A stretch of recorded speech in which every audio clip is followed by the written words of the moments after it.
But what I wanted to be was a professional boxer or a professional footballer. And I did box for 10 years. Anybody want to fight? I did box for 10 years, but I wasn't good enough to earn a living, right? And same with football. Now, the truth of it is to be good at anything, you've got to work tremendously hard. When I was about 10, 11 years of age, I used to get up in the morning, I used to do a 10-kilometre run, and this is in England in the winter, swim across a cold lake and do 1,000 sit-ups and press-ups. Now, that was tough, but believe me, when I went to university, it was play school to me. So what I'm saying to you is, this is an analogy. Yes, you will be worked hard here. However, but by working hard, that's how you learn stuff. You don't learn stuff if you don't make an effort to learn it. Right? And learning and intelligence is something that is developed in your mind. Here's a little story for you. Just remember this one. When I was maybe your age, no, you're what, 18, 17? 18. Yeah. When I was 17, I took O-level mathematics. That's the standard exam for maths, right? And my maths teacher could not even speak English, let alone teach maths. So all we did is mess around. You're bored, you mess around, you take the mickey out of him, you get caned. When I was at school, you could get caned every lesson. I got caned every single music lesson. Every single lesson. Did I get any good at music? No. We had to do things like do, re, mi, la. As you can see, I can't do it. I used to get caned for not being able to do it. Okay. Anyway, let's go back to what we're talking about here. Is that to learn to get good at anything, you must understand the subject. And to get skillful at anything, whether it's boxing or doing engineering design or doing presentations, teaching, anything, you have to have a lot of good practice and good feedback to do it. So what I'm saying to you, what you have to do here, which is to work quite hard, to think, to make effort, to develop some kind of persistence, that's really good for you.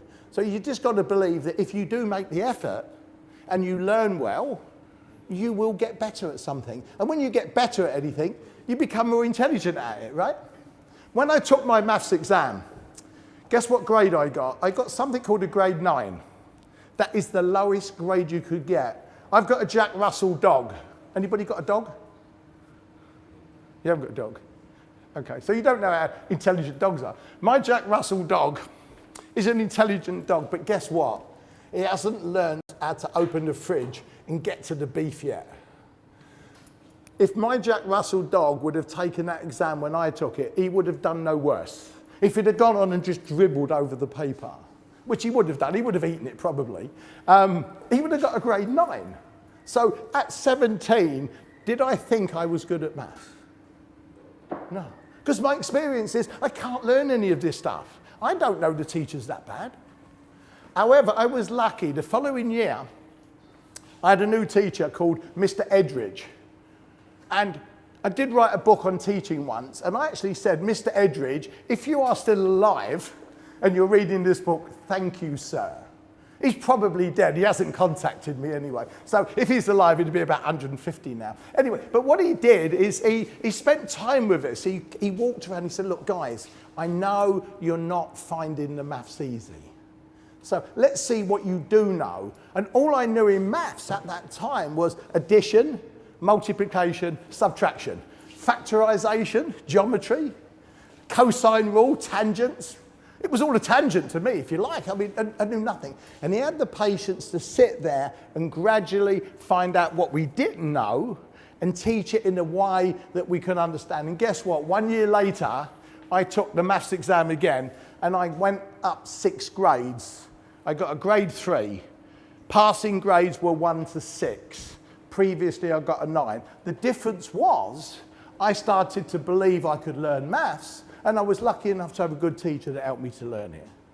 And when I was at university, I actually did advanced statistics and found it easy.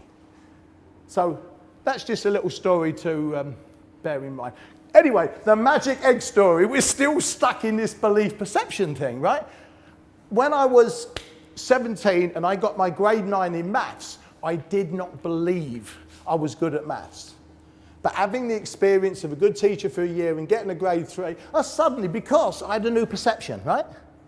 So maybe when you leave this class today, you might say, well, SP can be quite hard and the teachers may make us do work and they may scold us occasionally for not doing it, but you'll see that positive. You'll say, that's good because that will make me better.